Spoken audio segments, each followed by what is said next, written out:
पाथर्डी तालुक्यातील एका गंभीर स्वरूपाच्या अत्याचार, मारहाण आणि चोरीच्या प्रकरणात गुन्हा दाखल करण्याची मागणी करण्यात आलेल्या पीडित महिलेने पोलिसांच्या कथित टाळाटाळीला कंटाळून पाथर्डी पोलीस ठाण्यासमोर आपल्या मुलासह अंगावर ज्वलनशील द्रव्य ओतून आत्महत्येचा प्रयत्न केला। या धक्कादायक घटनेमुळे पोलीस ठाण्याच्या आवारात एकच खळबळ उडाली। दरम्यान याच वेळी पीडितेसोबत आलेले त्यांचे नातेवाईक विठ्ठल रावसाहेब खर्चन हे अचानक जमिनीवर कोसळले। त्यांना तातडीने उपजिल्हा रुग्णालयात दाखल करण्यात आले, मात्र डॉक्टरांनी त्यांना मृत घोषित केले।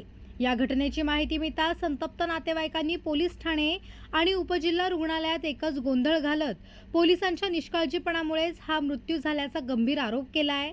या प्रकरणी दोषी पोलीस अधिकारी आणि संबंधित लोकप्रतिनिधींवर कठोर कारवाई करण्याची मागणी नातेवाईकांनी केली आहे। या घटनेनंतर पाथर्डी शहरात मोठी खळबळ उडाली असून विविध सामाजिक आणि राजकीय संघटनांच्या कार्यकर्त्यांनी उपजिल्हा रुग्णालयात गर्दी केली होती।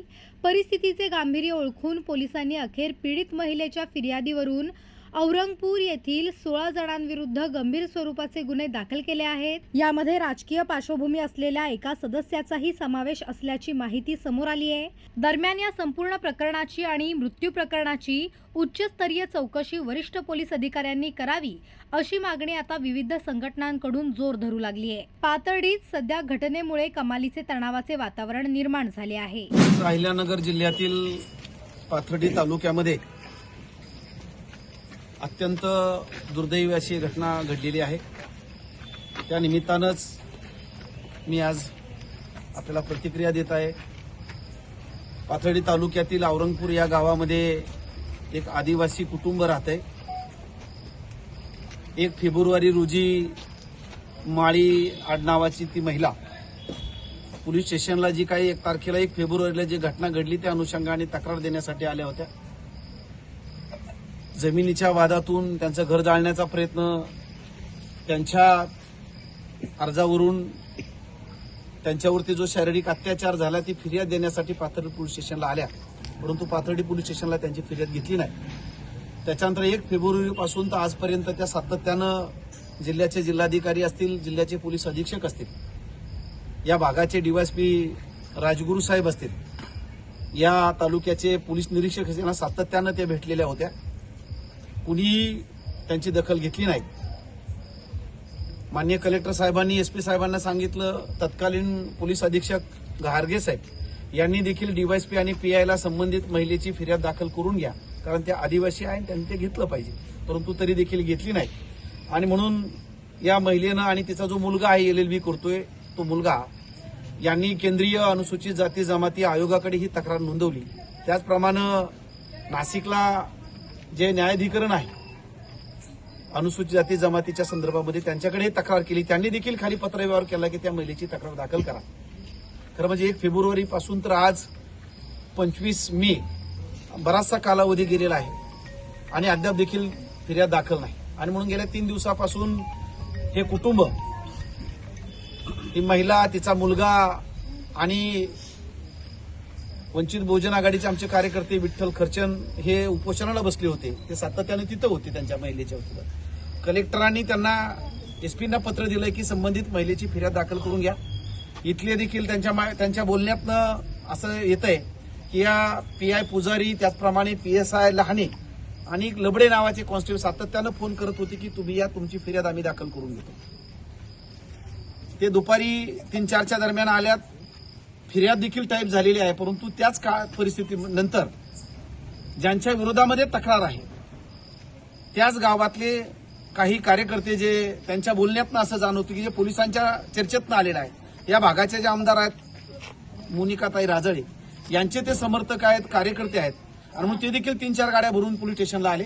ते बाहेर होते आणि पोलिसांनी पीआय पुजारी आणि लहाने यांनी यांना सांगितलं, या महिला, त्यांचा मुलगा आणि विठ्ठल खर्चन आखेगावचे शेवगाव तालुक्यातील यांना देखील सांगितलं की आता तुमच्यावरती देखील एक गुन्हा दाखल ते करणार आहेत, मोठा गुन्हा दाखल करणार आहेत। तुम्ही जसा आता बलात्काराचा गुन्हा दाखल करता तसा ते देखील बलात्काराचा गुन्हा दाखल करणार आहेत। अशा पद्धतीचा दम पोलीस आणि ते आरोपी यांनी ही महिला, तिचा मुलगा आणि आता जे काही सिव्हिल हॉस्पिटलमध्ये जे मयत झालेले विठ्ठल खर्चन हे जे तरुण आहेत यांना सांगितल्यानंतर हा जो खर्चर आहे जो मयत झाला खऱ्या अर्थानं त्याला धक्का बसला आणि जागेवरच तो तिथं कोलसून पडलेला आहे.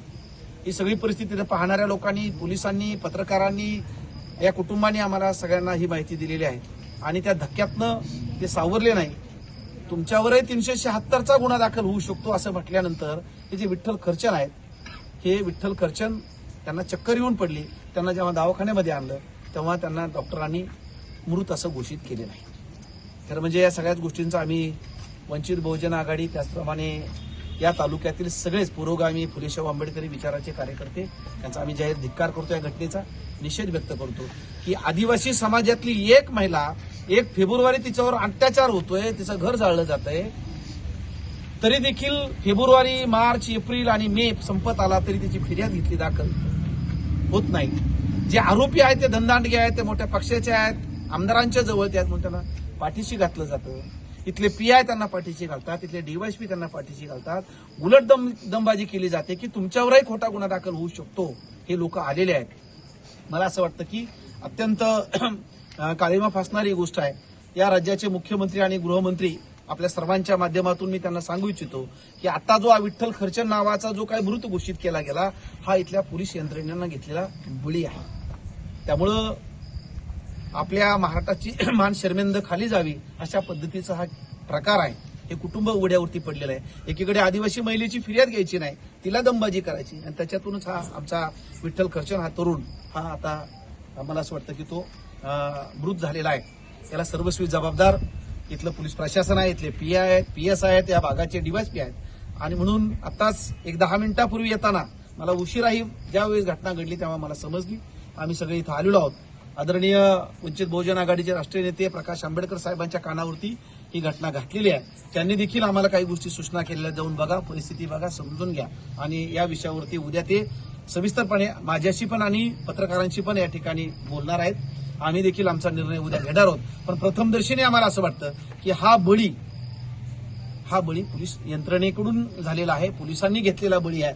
आणि म्हणून जे कोणी याच्यामध्ये दोषी असतील, भले ते पीआय असतील, डीवायएसपी असतील, पीएसआय असतील, पोलीस कॉन्स्टेबल असतील, त्या माळी कुटुंबाबरोबर ज्यांचे फोन झाले, माळी कुटुंबाची फिर्याद ज्यांनी घेतली नाही, तर म्हणजे या भागाचे जे काही या पोलीस स्टेशनचे पीआय आहेत त्याची जबाबदारी होती की त्यांनी ती फिर्याद दाखल करून घ्यायला पाहिजे होती.